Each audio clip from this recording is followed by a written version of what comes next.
تو میں یہ عرض کر رہا تھا کہ حسین نے مدینہ چھوڑا کیوں؟ دین سے وفا کے لیے۔ مکہ میں رہنے نہ دیا گیا کہ دین پھیلانا ہے، چلے گئے، پہلے مسلم بن عقیل کو بھیجا۔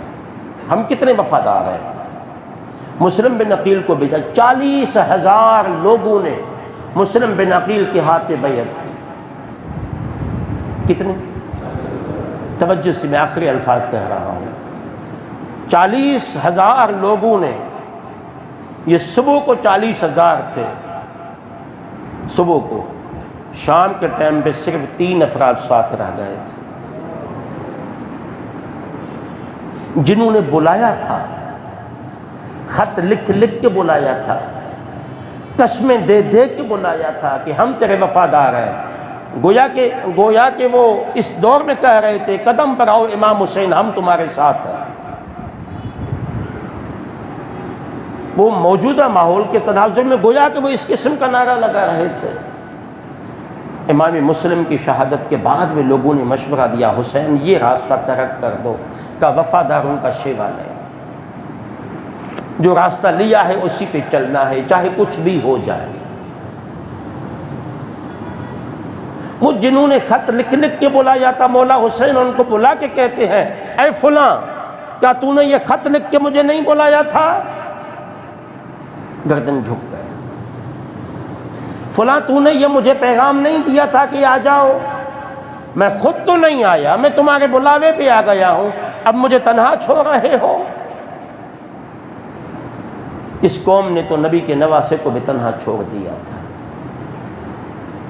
کسی اور کو تنہا چھوڑ دیا۔ 3 طبقے ہو گئے تھے مولا حسین کی شہادت کے وقت کربلا میں۔ ایک تو وہ تھے جو امام حسین کو سچ پہ سمجھتے ہوئے بھی حکمت کے تحت خاموش بیٹھ گئے۔ ایک وہ تھے جو قاتل تھے، دشمن تھے۔ ایک وہ تھے جو بلا کر بے وفا بن گئے۔ تاریخ میں ان کے نام بھی ہیں، میں نام نہیں لیتا، کنہوں نے بلایا تھا، کون بے وفا بن گئے، قاتل کون تھے، آپ سب کو پتہ ہے۔ میں کسی کا نام نہیں لیتا، اگر میں نام لوں گا بھی صحیح تو کل کہا جائے گا کہ شاید میں نے فرقہ واریت پھیلا دی۔ میں کسی کا نام نہیں لیتا، لیکن بہرکیف بلانے والوں نے بے وفائی کی تھی، اور اس کا تسلسل آج تک چل رہا ہے۔ 2 دن کے بعد ہم یوم پاکستان منائیں گے۔ اللہ میرے وطن کو سلامت رکھے، آمین تو کہیں۔ یار یہ وطن ایسے نہیں ملا تھا کہ بن جائے نشے من تو کوئی آگ لگا دے۔ ظالموں نے میرے وطن کو آگ لگا دی ہے۔ جس مقصد کے لیے لا الہ الا اللہ کے بنیادوں پہ دین اسلام کی سر بلندی کے لیے وطن بنا تھا۔ اقبال نے کہا تھا کہ ملا کو جو ہے ہند میں اذان کی اجازت، ناداں یہ سمجھتا ہے کہ اسلام ہے آزاد۔ کیا ہندوستان میں اذان دینے پہ پابندی تھی؟ جواب ہے نہیں۔ ہندوستان میں نماز پڑھنے پہ پابندی تھی؟ جواب ہے نہیں۔ ہندوستان میں اولیاء کے مزارات کے جانے پہ پابندی تھی؟ جواب ہے نہیں۔ ہندوستان میں نبی کے میلاد پہ پابندی تھی؟ جواب ہے نہیں۔ ہندوستان میں مولا حسین کی عزاداری کرنے والوں پہ ان کے عقیدے کے مطابق ہی صحیح کیا پابندی تھی؟ جواب ہے نہیں۔ نہیں تھی تو کبھی اپنے بڑوں سے پوچھا تھا کہ ہجرت کی مصیبتیں کیوں جھیلی تھی، تکالیف کیوں اٹھائی تھی، وہاں پہ بنے بنائے گھر چھوڑ کے یہاں جھونپڑیوں میں کیوں آ کے رکے تھے، کیوں آباد ہو گئے تھے، اپنی ملکیتیں چھوڑ کے کیوں آباد ہو گئے تھے؟ جی چھوٹے چھوٹے بچے سکھوں کے ہاتھوں تلواروں سے ذبح کروا کے ماں کیوں یہاں پہنچی تھی؟ اس لیے کہ اس ملک میں خدا کا قرآن کا قانون نافذ ہوگا، نبی کا نظام نافذ ہوگا۔ لیکن جس مقصد کے لیے میرا وطن بنایا گیا تھا، 2 طبقے ہو گئے تھے نا۔ ایک پاکستان کے مخالف تھے، ایک طبقہ جس میں مولانا ابوالکلام آزاد، بندے کے عقیدے سے اختلاف کیا جا سکتا ہے لیکن عالم تو بہت بڑے تھے، متکلم تو بہت بڑے تھے، یہ پاکستان کے مخالفین میں تھے، مولانا مودودی سے لے کر مفتی محمود تک یہ پاکستان بنانا نہیں چاہتے تھے۔ باچا خان سے لے کر جو آج جن کی جماعت ANP چلتی ہے، عوامی نیشنل پارٹی، ان سے لے کر نواب زادہ نصر اللہ خان تک یہ سب کے سب پاکستان کے مخالف تھے۔ ان کے پاس اپنے دلائل تھے، ان کا اپنا موقف تھا، اور ان کے موقف میں وزن بھی تھا، لیکن پاکستان بننے کے بعد ان کی اولادیں کچھ تو ایسی تھیں جو بننے کے بعد پاکستان کے وفادار بن گئے، جیسے جماعت اسلامی۔ مولانا مودودی پاکستان کے مخالف تھے، لیکن جب بن گئی تو جماعت اسلامی سے 100 اختلاف کوئی کر سکتا ہے، سیاست پہ، نظریے پہ، عقیدے پہ، مجھے بھی ہے، لیکن پاکستان مخالف تو نہیں، پاکستان دشمن تو نہیں، وطن دشمن تو نہیں، لیکن جتنے بھی لوگ تھے جو پاکستان مخالف تھے، جو انگریزوں سے پیسے لیا کرتے تھے، بڑے بڑے گدی نشین، جو 100 روپیہ مسلمان کے گردن کے انگریز سے لیا کرتے تھے فی قتل پہ، گردن دکھاتے تھے یہ مسلمان کا کاٹ کیا آیا ہے، انگریز وائسرا انہیں 100 روپیہ دے دیتا تھا۔ وہ بڑے بڑے پیر، ہم نے ان کی اولادوں کو پاکستان میں گورنر بنتے ہوئے بھی دیکھا، وزیر بھی بنتے ہوئے دیکھا۔ جملے میرے کڑوے ضرور ہیں لیکن حقیقت ہے۔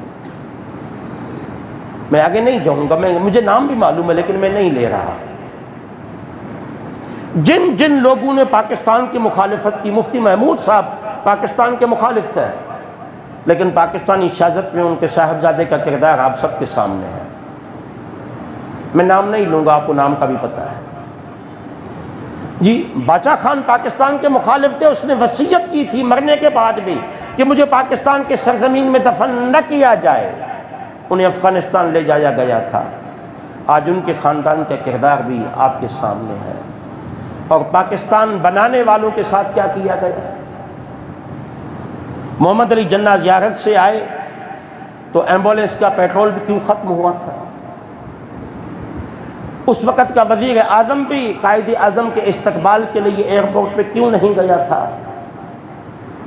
ڈاکٹر نے جب اسپتال میں انجیکشن کی تھی محمد علی جناح کو، اور اس نے کہا تھا آپ ٹھیک ہو جاؤ گے، فرمایا انجیکشن سے پہلے ٹھیک ہونے کی ضمانت تو موجود تھی، اب نہیں ہے۔ ہم نے وفاداروں کے ساتھ یہی کیا ہے، ہمیشہ کیا ہے اور کرتے ہوئے آ رہے ہیں۔ نواب لیاقت علی خان جو اپنا سب کچھ چھوڑ کے آ گئے تھے، وہاں علاقے کے بہت بڑے نواب تھے، یہاں آ کے اس نے کلیم بھی نہیں کیا تھا۔ جب لوگوں نے کہا تھا کہ لے لو، فرمایا نہیں، جب تک جھونپڑیوں میں لینے والے ہر مہاجر کو اپنا گھر روزگار نہیں ملے گا تب تک میں اپنے لیے کچھ کلیم نہیں کروں گا۔ ان کو گولی کس نے ماری تھی؟ اکبر نامی ایک شخص نے۔ ان کو گولی کس نے ماری تھی؟ ایس پی رمضان نے۔ وہ رمضان کون تھا؟ میں ان باتوں کی طرف نہیں جاتا، اب دیکھو گے ہو سکتا ہے اب ان کا بیٹا آپ کا وزیر اعظم بھی بن جائے، نگران وزیر اعظم بھی بن جائے۔ باتیں کڑوی ہیں، میں جانتا ہوں یہ باتیں کڑوی ہیں، ان کا انجام بھی اچھا نہیں ہوتا، لیکن کیا کروں، جس مسلک پہ بیٹھا ہوں وہاں سچ بولنا پڑتا ہے، میری مجبوری ہے۔ مجھے اپنے منہ میں آگ نہیں ڈلوانی قیامت کے دن۔ تو جن لوگوں نے پاکستان بنایا وہ غدار کہلائے۔ تاریخ اٹھائیں، تلخ حقیقت ہے۔ جی ایم سید سے 50 اختلاف مجھے ہے، میں انہیں سید بھی نہیں مانتا، میں انہیں پکا مسلمان بھی نہیں سمجھتا ان کی عبارات کی وجہ سے، لیکن پاکستان بنانے والوں میں تھا۔ نواب اکبر بگٹی کی طرز سیاست سے، ان کی سرداری نظام کے میں خلاف تھا، ہوں، رہوں گا، لیکن وہ پاکستان بنانے والوں میں تھا۔ جنہوں نے پاکستان بنایا ہم نے ان کو غدار کہا، جنہوں نے بھی بنایا ہم نے ان سے وفا نہیں کی۔ مرنے کے بعد بڑا گنبد بھی بنا لیا تو کیا ہوتا ہے؟ کہ اس نے میرے قتل کے بعد جفا سے توبہ، ہائے اس زود پشیماں کا پشیماں ہونا۔ اب اس کی وفات کے بعد اگر ہم نے کہا کہ وہ اچھے تھے، زندگی میں ہم نے ان کے ساتھ کیا سلوک کیا جی؟ کہیں آج کے دور میں بھی بانیان پاکستان کی اولادوں سے، وفاداران پاکستان کی اولادوں سے جو ہم نے سلوک کیا ہوا ہے، کہیں ہمیں قیامت کے دن اپنے وقت کے کوفیوں میں شمار تو نہیں کیا جائے گا؟ بس یہ وہ تلخ حقیقتیں ہیں۔ دعا گو ہوں کہ اللہ میرے وطن کی حفاظت فرمائے۔ یہ میرا وطن عظیم تھا، عظیم ہے اور رہے گا انشاءاللہ۔ انشاءاللہ جس مقصد کے لیے وطن بنا تھا، ایک دن قوم اسے حاصل کرنے میں کامیاب ہو جائے گی۔ وہ قوم وہ کیا تھی؟ وہ آزادی تھی، وہ فکری آزادی تھی۔ وہ مقصد کیا تھا؟ وہ لا الہ الا اللہ۔ جی مجھے ہے حکم اذاں لا الہ الا اللہ۔ جس نظام کے لیے لا الہ الا اللہ کے بنیادوں پہ وطن بنایا گیا تھا، انشاءاللہ میرا وطن تو عظیم ہے، عظیم بنے گا، عظیم رہے گا۔